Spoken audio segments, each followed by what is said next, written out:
Vamos agora meditar na palavra de Deus. Abra sua Bíblia em Atos, capítulo 2. Atos 2, versículo 42 ao 47, um texto clássico. Eu vou ler, você acompanha na sua Bíblia, e quem achou, diga Deus é bom. Amém. E perseveraram na doutrina dos apóstolos e na comunhão, no partir do pão e nas orações.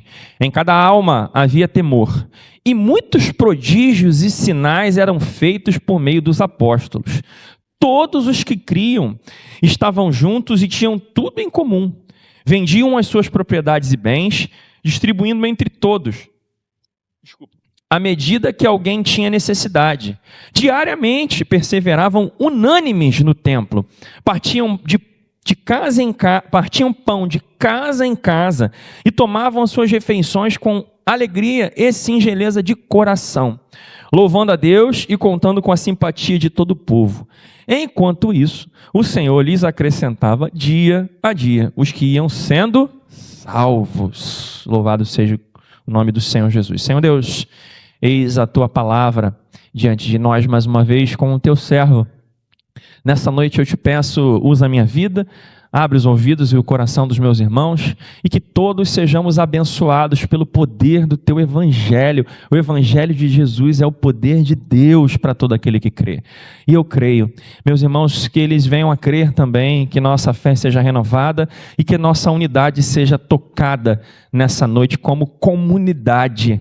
É o que eu te peço em nome de Jesus. Amém e amém.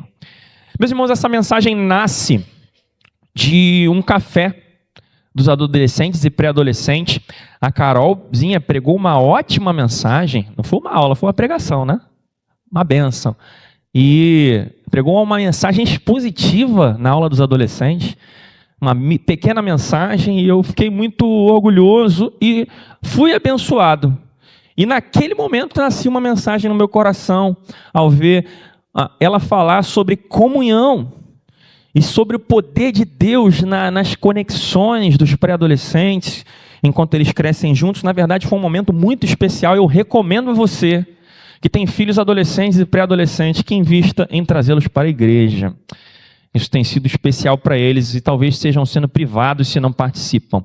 Crescem juntos e esses elos são para sempre. E vendo essa mensagem ali, o Espírito Santo me levou a meditar nesse texto e aprofundar esse assunto num sermão, que é esse sermão que temos aqui diante da igreja hoje. E talvez, meus irmãos, o assunto que a Carol tratou, a comunhão, a amizade, mas de uma forma mais completa no sentido de uma igreja, seja retratado de uma maneira mais abrangente do que em qualquer outro lugar na igreja primitiva de Atos. Que igreja abençoada. Certamente tinham problemas ali, mas você vê pelos textos, né? Você precisa ler, se você quer descobrir o que eu estou falando. E é tremendo o que aconteceu nesse lugar. Existiam ali, a princípio, 120 pessoas, nesse cenário desse texto que nós estamos lendo. Lá no início do capítulo, 120 seguidores de Jesus reunidos, esperando o cumprimento de algo especial. A profecia que nós vamos, sei quem vai fazer o devocional hoje ou se é amanhã, mas Joel capítulo 2, acho que hoje deve ser o Feliciano, né? Então tem uma conexão com o que acontece aqui. Eles estavam reunidos depois da ascensão de Jesus aos céus, já tinha ressuscitado, e naquele momento o Espírito Santo tinha vindo sobre eles. Pouco antes, de forma muito especial, algo tremendo aconteceu no meio daquelas pessoas, um mover sobrenatural de Deus por meio da obra de Cristo. 120 pessoas contagiadas pelo milagre do Espírito Santo, algo incrível. E começaram a ocorrer boatos, discordâncias, especialmente pela questão do dom de línguas, e como isso aconteceu naqueles dias, diversas nações misturadas, reunidas, e será que o povo está bêbado? Foi até levantado isso. Ou a galera está cheia de Deus, o que está acontecendo aqui? Os boatos, as coisas foram avançando. E um pouco antes também nesse texto, Pedro, o apóstolo Pedro, prega uma mensagem tremenda. Tremenda, já preguei sobre esse sermão de Pedro também. Uma pregação cheia de Deus. E no final dessa pregação, mais de 3.000 pessoas se rendem a Jesus. Glória a Deus, né? Já pensou? Se eu prego aqui hoje, começa a entrar 100, 200, 300, daqui a pouco tem 3.000 pessoas aqui na igreja? Já pensou, meus irmãos? É quase esse número que tem aqui na igreja, 120. Já pensou se aumenta para 3.000 e poucos? Será que a gente está preparado para dar aula de EBD para esse povo todo? Ai, meu Deus, a gente dá o jeito, né, irmão Ivo? A gente dá ali na rua, né? Mas foi isso que aconteceu. Um aumento de 2.400% da igreja de um dia para o outro. De um dia. De um dia para o outro, meus irmãos. Pessoas que antes não tinham Jesus como seu mestre, seu Senhor, seu Salvador, e se tornaram seguidores. Assim, ó, com o milagre do Espírito Santo por meio da palavra pregada de Pedro. Irmãos que se tornaram irmãos, mas não se conheciam e precisavam, aumentando de 120 para 3.000 e poucos, se tornar uma família de fé. De um dia para o outro. Vejam que desafio. Olha o que diz o verso 9. Volte lá no mesmo texto. Não, ouve aqui. É só uma descrição de nacionalidade, para a gente ganhar tempo.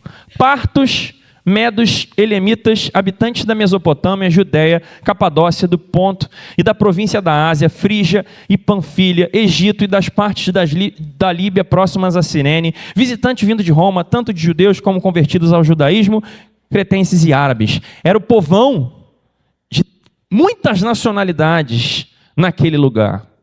Vocês conseguem compreender a mistura que havia orbitando aquele cenário? Quantas pessoas podem ter de quantas nacionalidades aqui? E eles precisam ser igreja, com um monte de gente que eles não tinham ligação nenhuma. E, meu Deus, como fazer? Vamos estimar que tenham pelo menos 3.120 pessoas ali. E no meio disso tem uma mesa para eles conversarem. Já imaginou? Um apóstolo judeu dividindo a mesa com um egípcio, um árabe, um romano e um mesopotâmio, sem nunca terem se visto. É como se chegasse aqui agora um russo, alguém lá de Israel, um japonês, e a gente sentasse aqui. Vamos ser uma família de fé? Vamos falar de Jesus aqui? Se todos souberem inglês, tudo se resolve. Por isso que naquele tempo eles conseguiam se compreender pelo dom de línguas estranhas. E aí isso ajudou, né? A esse desafio ser desmembrado. Mas veja que desafio. Quantas histórias de vida, quantas tradições de nações diferentes, costumes familiares, velhos ídolos, e ainda assim um corpo em Cristo. Hoje nós também temos esse enorme desafio diante de nós, apesar de não ter aqui nenhum árabe, eu acho, né? Nenhum, sei lá, russo, não sei se é alguém russo aí, se tiver alguém russo aí me perdoa, mas nós temos um desafio, cada um com a sua história de vida, as suas culturas familiares, as suas fraquezas, virtudes. Meus irmãos, individualmente nós já somos membros do corpo de Cristo. Mas o que faz de nós a ICNV Lins uma comunidade, uma família? O que faz de nós uma igreja? É só o nome? Igreja Cristã Nova Vida do Lins. O que faz de nós uma família espiritual? Aqueles homens e mulheres, entre eles jovens, crianças, idosos, eles precisaram adequar o seu estilo de vida, se conectar. Não era só uma diferença de idioma, mas tantas questões que eles precisavam ajustar para serem uma igreja. E ainda assim, com tantas nacionalidades, costumes, ídolos, histórias, o texto diz que eles tinham tudo em comum. Como é que pode? Houve uma mudança no meio deles, com convergência de pensamentos e ideias. Algo espiritual. O Espírito Santo, meus irmãos, moldou aquele povo e aquele povo convergiu e se construiu como uma família. E nós? Quando nós vamos ser assim? Parece utópico dizer qualquer tipo de comparação quando a gente cita a igreja de Atos, né? É que nem quando você fala assim, rapaz, você tem que ser como Jesus, é igualzinho. Aí você fala, Jesus, outro patamar. Aí você fica achando que é diferente, né? Mas nós podemos viver como uma comunidade abençoada que expressa o que uma família de fé expressa. Você crê? Nós podemos viver isso, meus irmãos? Mas nós queremos? Nós queremos viver isso? Estamos dispostos a fazer os esforços que esses homens e mulheres fizeram? Será? Hoje eu quero apresentar três pontos de construção para crentes como nós, para os crentes dessa igreja, para crentes que querem construir uma família de fé. Você quer construir? Então vamos aprender sobre esse assunto hoje. Versículo 42. E perseveraram na doutrina dos apóstolos, e na comunhão, e no partir do pão, e nas orações. Primeiro ponto de construção de uma família de fé. Para sermos uma família de fé, precisamos ter unidade devocional, bíblica e doutrinária. Repita comigo. Para sermos uma família de fé, precisamos ter unidade devocional, bíblica e doutrinária. Amém. Aqueles mais de 3.000 crentes logo se reúnem e começam a lidar com esse grande ajuntamento. Fico imaginando como se reuniram nas tendas, como é que isso se enquadrou, né? Mas o texto dá ênfase ao mais importante, não a organização estrutural, não a treliça, mas a videira. Para quem quer ler o livro A Treliça e a Videira, ao que é mais importante.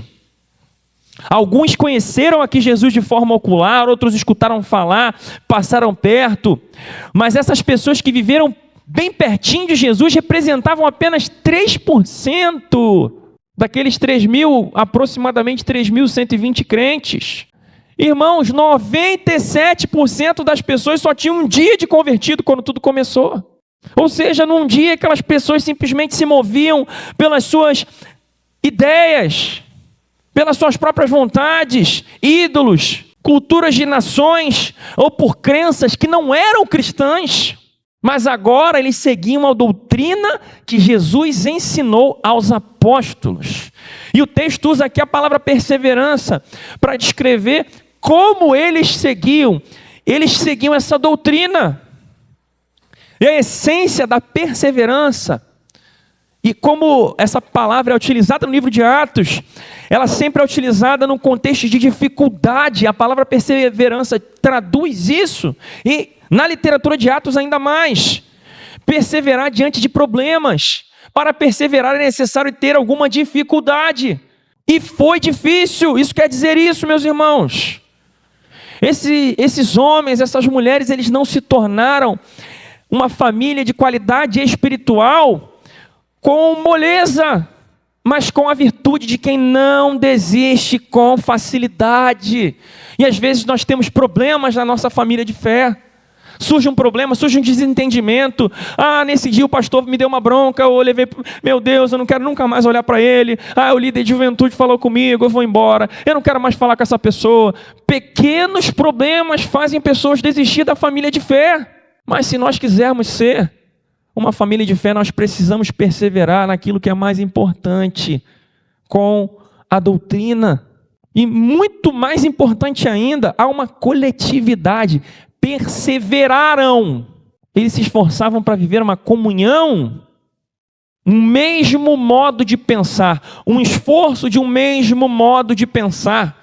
Nós temos aqui pessoas, famílias que vieram de diversas igrejas, e você chega aqui, você faz um curso de novos membros, você ouve de manhã a pregação da linha de doutrina da nossa igreja, e tem gente que veio de uma igreja mais tradicional, tem gente que veio de uma igreja mais pentecostal, e você chega aqui e ouve tudo isso. Qual é o seu sentimento e qual deve ser o seu sentimento? Como o pastor Fábio chegou de manhã, você precisa se encaixar no lugar onde Deus plantou você. O mesmo modo de pensar, e também o partir do pão, diz o texto, e aqui nós estamos falando especificamente do pão artus, o pão consagrado. Tem 2 vezes o pão citado aqui nesse texto. Primeiro é artus, depois era o pão comum. Artus era o pão da proposição. Antigamente era utilizado para descrever as 12 tribos, mas aqui provavelmente a teologia, o estudo teológico sistemático desse texto mostra que ele estava sendo usado para a ceia do Senhor. Não era o pão do café da manhã, o pão Artus era um pão diferente. O que isso significa? E ainda usar a palavra partir do pão tem toda uma simbologia da ceia do Senhor. Homens e mulheres que se esforçavam conjuntamente para lembrar do que Jesus fez. A ceia é a memória, o memorial da cruz, da morte e da ressurreição de Jesus. E meus irmãos, eles oravam juntos. Uma igreja que convergia, que caminhava junta para uma mente de mesmo modo de pensar, doutrinária, devocional. E o texto deixa isso ainda mais claro quando fala que eles perseveraram na doutrina dos apóstolos. Não era uma questão só de estar perto. Eles estão aqui junto. Se a gente se reunir sábado após sábado aqui, domingo após domingo, a gente pode vir todo dia fazer sopa, cachorro quente, almoço. Nada disso produz sozinho união espiritual, meus irmãos. Às vezes a gente fala assim, a gente vai ter comunhão, aí a pessoa vem na cabeça, o que é? Um cachorro quente ali atrás. Pode não ter comunhão espiritual nenhuma nisso. A comunhão é a união espiritual dos crentes.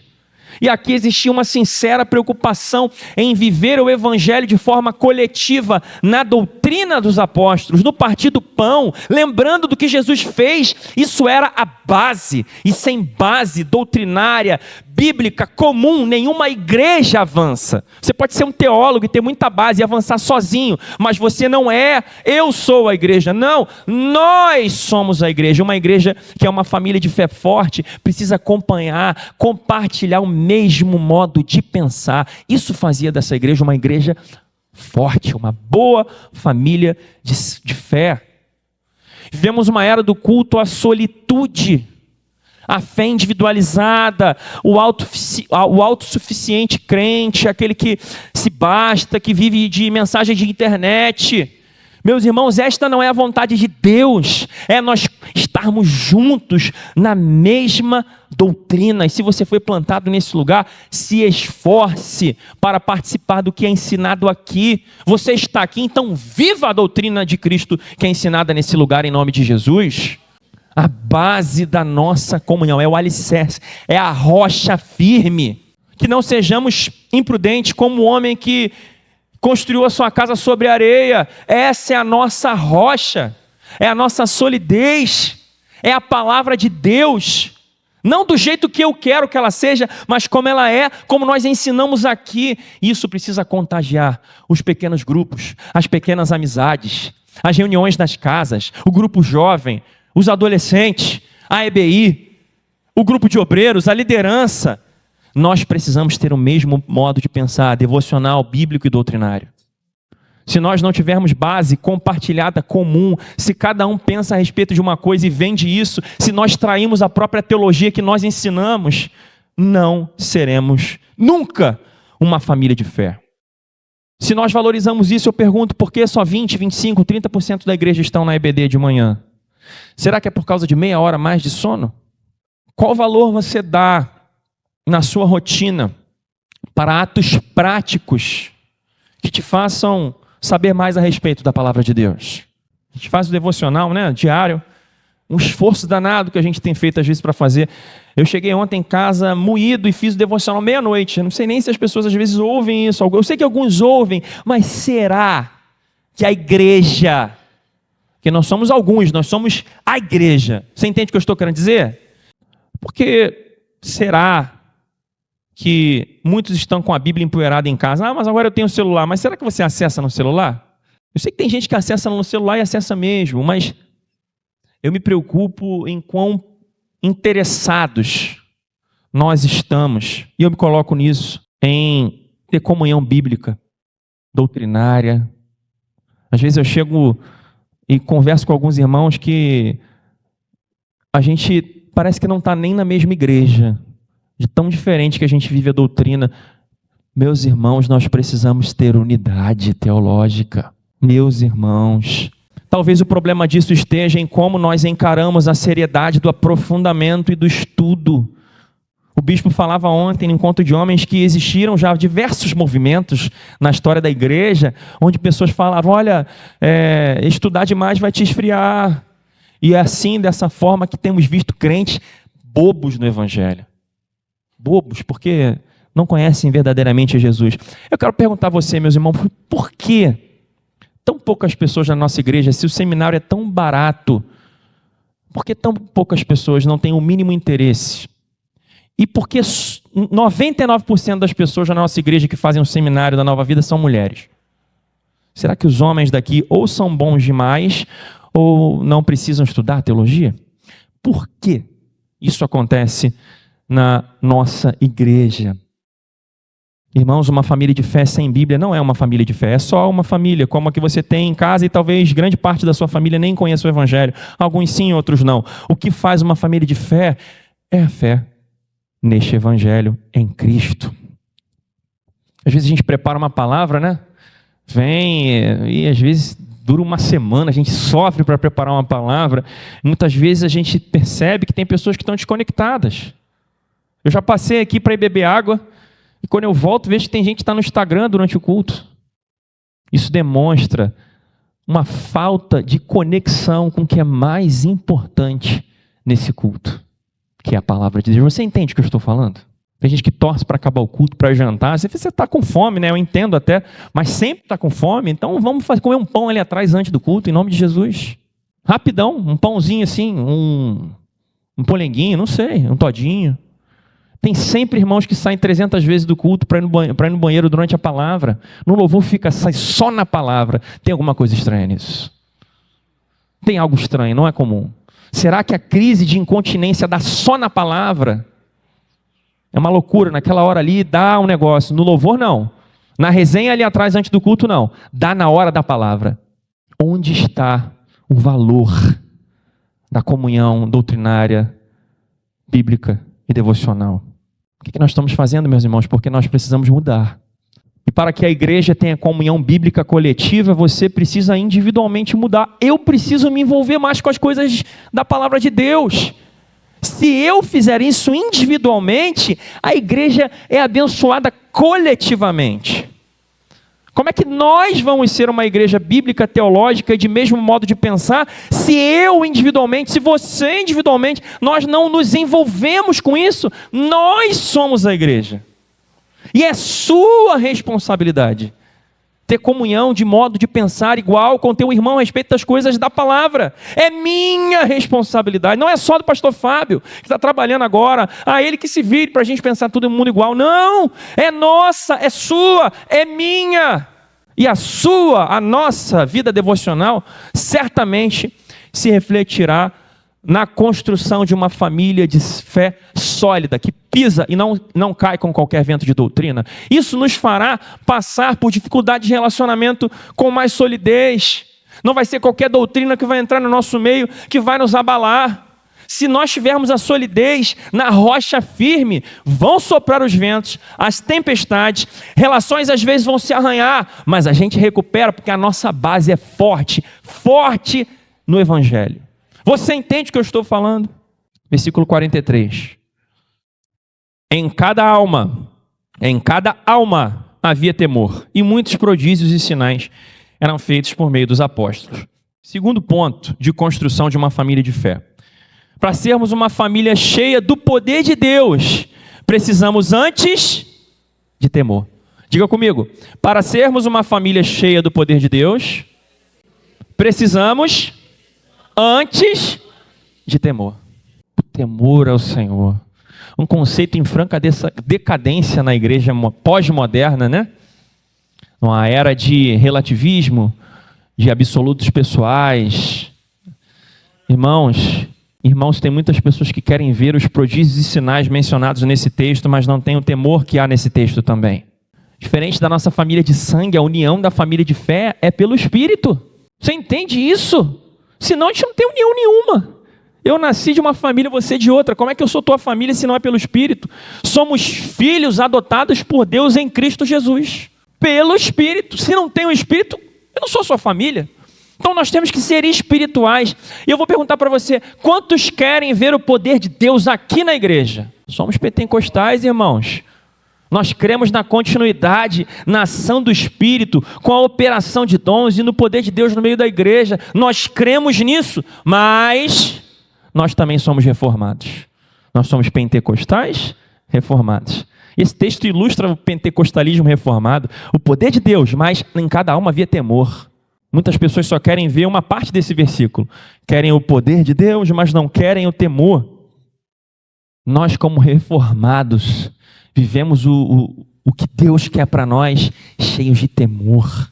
E meu Deus, em cada alma, aqui é o significado de koinonia, comunhão, união espiritual. Meus irmãos, não há nada mais íntimo na vida de uma pessoa, de um homem, de uma mulher, do que a própria alma. O ponto mais íntimo de um homem, de uma mulher, é a sua alma. Era íntimo, verdadeiro. O texto menciona isso porque nós precisamos.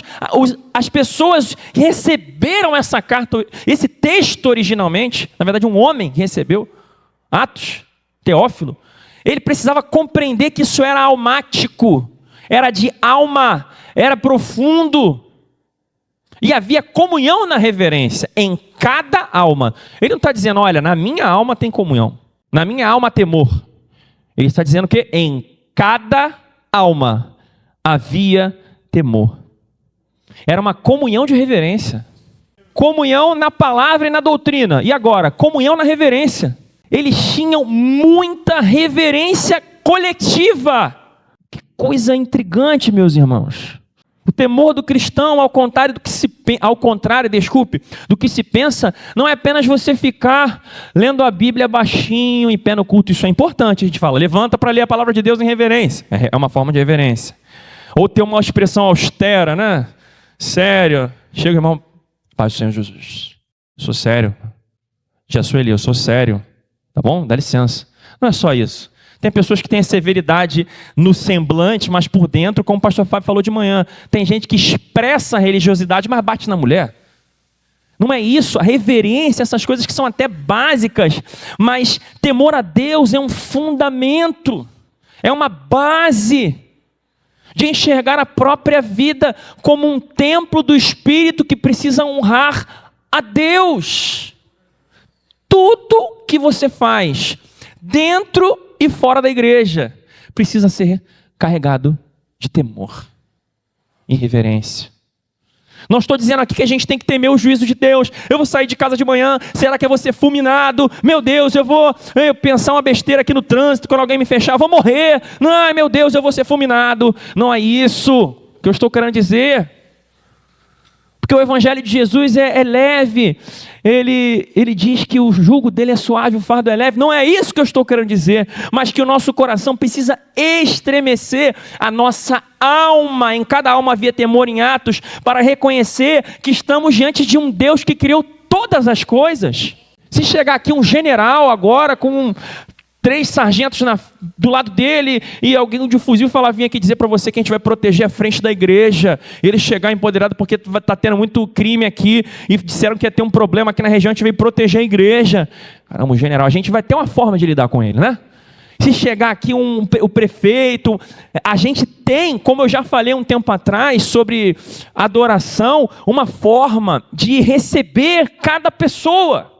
Como se a gente se relaciona com reverência, com uma autoridade pública, como devemos nos posicionar enquanto filhos de um Deus que criou os céus e a terra pelo poder da sua palavra, meus irmãos. O Senhor disse, haja luz e houve luz. O Senhor criou cada estrela deste universo pela sua palavra. Muitas das vezes nós reverenciamos um chefe de cozinha que fez um prato legal para a gente num restaurante chique, mas nós não temos reverência diante de um Deus que criou tudo. Cada átomo do universo foi criado pelo Deus Todo-Poderoso. E é isso que essa igreja tinha, temor. A igreja de Atos era destemida na pregação, mas temia a Deus em cada ação. Eram devotos, piedosos, eles levavam a sério a santidade, a obra de Deus, o serviço e a vida de crente, dentro, sem superficialidade, sem mostrar por fora e não viver por dentro. O texto não retrata um tipo de comportamento externo, ele é bem claro, é íntimo, sinceramente temerosos. Coração. Quantos têm coração na obra de Deus? Fervorosamente. Não é gritar, eu tenho fervor. E esse temor que eles tinham individualmente se refletia coletivamente no poder de Deus no meio de toda aquela igreja. Curas, pessoas cegas enxergando, surdos ouvindo, paralítico andando, expulsão de demônios. Novamente eu te pergunto, você quer viver algo assim especial de Deus no meio da nossa igreja? Às vezes eu ouço, eu sei que tem pessoas que querem viver a obra de Deus. Quantos querem ver o milagre de Deus acontecendo na sua casa, na sua família, na sua igreja? Amém, meus irmãos, mas você teme a Deus? Ou você está atrás de milagre? Isso aqui é sério para você? Você ama fervorosamente a obra feita na sua igreja local? O serviço a Cristo é algo que você tem na mais alta estima?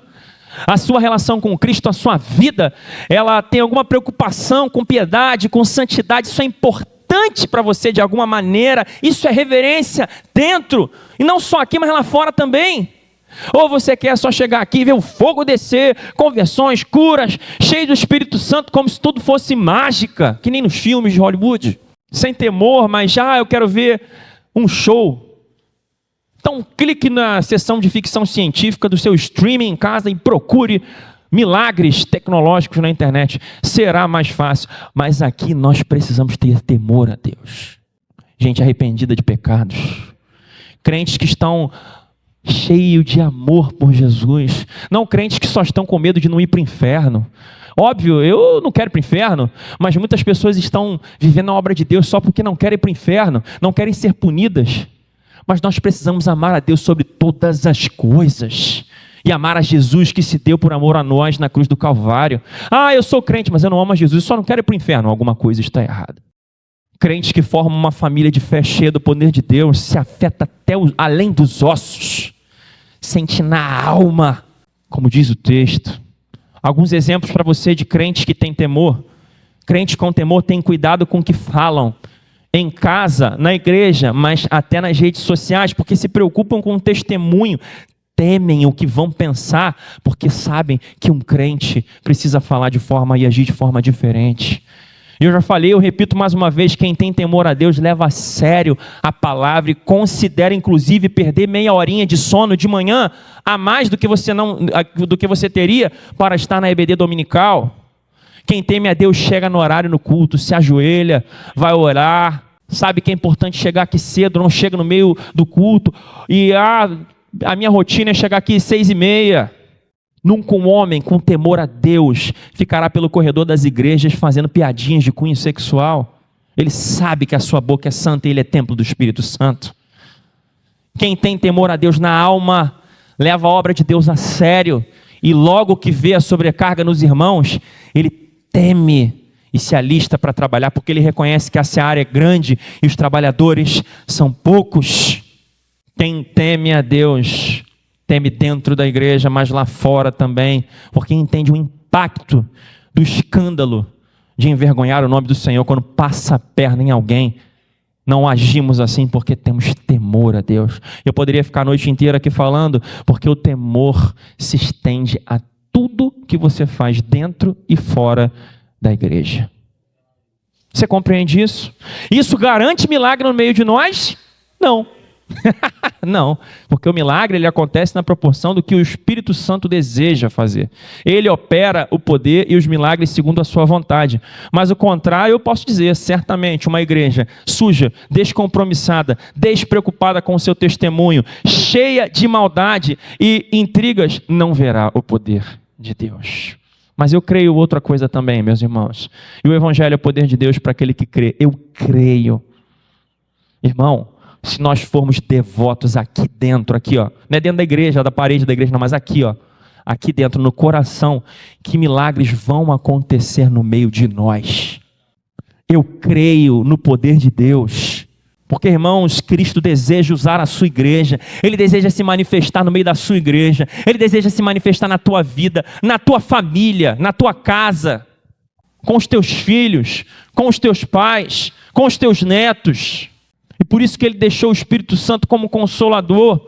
E ele disse, os sinais vão acompanhar aqueles que creem. E eu creio que o poder de Deus há de se manifestar no meio de nós, com casamentos sendo restaurados, com curas, com perdão, com reconciliação, com restauração de relacionamentos. Eu creio que famílias podem ser reconstruídas. Nós precisamos, porém, ter temor a Deus se nós queremos ver maravilhas no meio de nós. E essa família será, em nome de Jesus, cheia do Espírito Santo. Versículo 44. Todos que criam estavam juntos e tinham tudo em comum.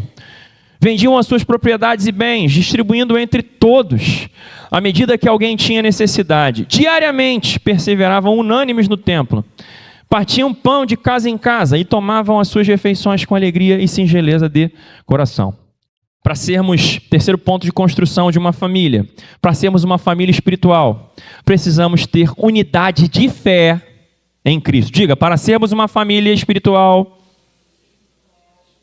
precisamos de unidade de fé em Cristo. Amém. O texto fala que eles tinham tudo em comum, né? Curiosamente. Mas como?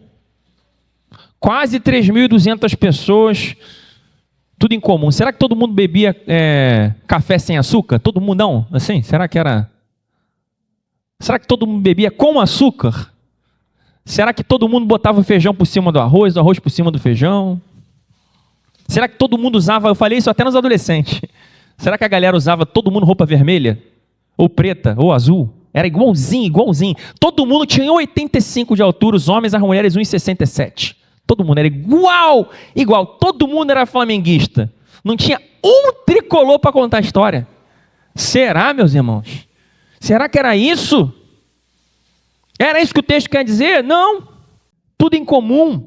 E o texto diz, todos os que creram. Meus irmãos, Cristo trouxe para essa comunidade o senso de unidade de fé. Era isso que eles tinham em comum. E o texto diz que eles estavam juntos. Nós precisamos estar juntos, ainda que você não seja tão conectado com afinidade com seus irmãos. E o que fez eles estarem assim? Porque eles creram. Isso gerava ações coletivas. Isso é ser uma comunidade. Partir do pão, tinha gente passando fome, vou vender uma casa, tinha gente que vendia a casa para alimentar alguém. Irmãos sofrendo, eu vou lá. Era assim. E agora aqui o pão é outro, já não é o pão Artos. Ou seja, eles se reuniam em casas para... Que nem a gente faz com uma pizza ao redor de uma mesa, né? Um churrasquinho. Eles faziam isso também. Aqui já é a comunhão mesmo. A conexão, porque alguns relacionamentos vão ser profundos. Outros não. Mas todos eles, independente da profundidade, tinham Cristo como elo. Vamos para a igreja? Todo mundo no templo, diz o texto. Bora geral. Culto de quarta, vamos todo mundo. Mas obviamente isso não começou do nada. E o texto diz de novo, perseverança. O que mostra que foi difícil. E essa é a maneira como Cristo idealizou seu povo, meus irmãos. Assim como eles, preste muita atenção nisso. Assim como eles, nós teremos em comum coisas que não serão às vezes nossos gostos. A química, né? As afinidades pessoais que tornam a gente muito chegado. E eu tenho em comum muita coisa com muita gente aqui na igreja. Com boas pessoas. Boa quantidade de pessoas, né? E é isso que faz de nós nos chamarmos amigos íntimos. Isso acontece com alguns irmãos aqui na igreja. Mas eu não sou íntimo de todo mundo. Né? E algumas relações, além de não serem tão íntimas, vão passar por lutas, vão se arranhar por necessidade de perdão. Essas coisas vão acontecer. Mas ainda que nós não tenhamos a mesma intimidade ou proximidade com todos, o poderoso evangelho de Jesus Cristo precisa nos unir como uma igreja. Nós somos um corpo em Cristo, meus irmãos. Não trate esses encontros como a sua última opção na sua lista de atividades, porque o lugar de encontro, o lugar onde o corpo de Cristo está unido, onde a igreja do Senhor está, é especial. Nunca haverá uma outra igreja como a igreja de Atos. Assim como nunca haverá outra igreja como a ICNV Lins. Cada um tem a sua história. Eu não estou aqui comparando níveis, mas eu quero dizer que eu e você podemos viver algo como eles viveram, da nossa maneira, se nós decidirmos andar juntos. O que te impede hoje de procurar aquela pessoa que você sabe que a sua relação não está legal? O que te impede? Talvez vocês não saiam depois de uma resolução para ir no cinema, assistir o filme do Superman ou para comer um churrasco, para viajar juntos, mas vocês podem viver o cristianismo e se amarem em Cristo, conviverem como irmãos em nome de Jesus. Nós seremos uma família, eu te pergunto. Vamos dividir o pão, nós vamos nos suportar, nós vamos nos perdoar, ainda que sejamos diferentes. Eu falei lá nos adolescentes sobre a diferença de dois amigos que eu tenho, né? O Anderson trabalha num lugar que faz lente, não é isso, Anderson? O pastor Fábio está lá na usina agora, e eu trabalho com administração de propriedades. A gente já discordou tanto, vocês não fazem ideia, gente. A gente já se arranhou, a gente já se perdoou. Eu e o Anderson, então, né? Nós temos uma história de reconstrução de amizade poderosa no Espírito Santo de Deus. Mas a gente já se discordou tanto. A gente é tão diferente, não tem nada a ver com um com o outro. E a gente segue junto. Porque a gente vive a mesma fé há mais de 20 anos. Tão diferente. Mas todo dia, quase todo dia, a gente está falando sobre alguma coisa sobre a igreja, sobre a palavra de Deus. A gente fala de pregação, bobeiras de amizade. A gente está sempre se falando isso tem tanto tempo. E a gente segue sendo cada vez mais diferente. Quanto mais a gente fica mais velho, parece que a gente está mais diferente. Mas o que nos une é a nossa mesma fé em Cristo. Cristo é uma super bonder na nossa amizade há 20 anos. E, gente, não descola. Olha que a gente já teve motivo. Porque somos pecadores miseráveis. Mas dia entra segunda-feira, já começa o primeiro, já manda uma figurinha. A gente daqui a pouco está falando de pregação. Daqui a pouco a gente está falando de como fazer algo para abençoar a vida de vocês. Isso já tem 20 anos que a gente vive o reino de Deus. Ele nos mantém próximos. A amizade foi só uma consequência. Mas o que veio primeiro? O amor de Cristo nos une. Meus irmãos, se Cristo for a nossa cola entre nós, se Ele nos unir, nada vai nos separar. Ainda que nós venhamos a ter discordâncias e ter desentendimentos. Aquela igreja decidiu, se uniu, porque o amor de Cristo era a sua cola. E se Ele é quem nos une, até as diferenças vão contribuir para o crescimento desse corpo. Nós vamos nos perdoar e nós vamos decidir caminhar juntos. E a nossa história e a nossa caminhada vão permanecer. Versículo 47, louvando a Deus e contando com a simpatia de todo o povo. Enquanto isso, o Senhor lhes acrescentava a cada dia os que iam sendo salvos. Para concluir, foi isso que aconteceu no meio deles. Eles andavam pelos vilarejos, pela região, e era tão evidente que havia simpatia do povo que eles viviam, esse amor de Deus. E o que acontece ainda de forma mais espetacular? O Espírito Santo ia acrescentando os que chegavam e os que iam sendo salvos. Às vezes a gente está preocupado, a gente tem que evangelizar, temos mesmo, mas nós, antes de tudo, precisamos ser uma família, para que as pessoas cheguem aqui e se sintam entrando numa família e não no campo de batalha. Que não saiamos às ruas para trazer pessoas para uma guerra, mas para um corpo em Cristo, imperfeito. A igreja de Atos Unida trouxe o evangelho até nós, meus irmãos.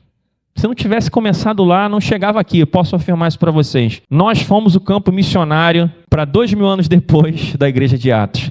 E o bairro do Lins, para que nós sejamos bênção nesse lugar, para que o bairro do Lins seja o nosso campo missionário, nós precisamos ter um senso de comunidade. Se nós fizermos isso, vidas vão entrar aqui, milagres podem acontecer, mas antes, precisamos ser igreja. Precisamos ter comunhão bíblica, um mesmo coração cheio de temor e uma sincera unidade de fé. Quem sabe, assim nós vamos deixar de ser apenas alguns crentes que se reuniram, se amontoaram na rua Lins de Vasconcelos 277 para sermos de verdade um corpo em Cristo. Você crê que podemos viver isso? A igreja de Cristo não é só uma questão de como nós enxergamos esse texto de forma bela, mas como nós praticaremos e nos tornaremos uma igreja melhor. Vamos fazer isso? Você quer ser parte disso? Vamos lutar para sermos uma igreja? Perseveremos e Deus vai nos abençoar. Se você crê, feche os seus olhos, os músicos.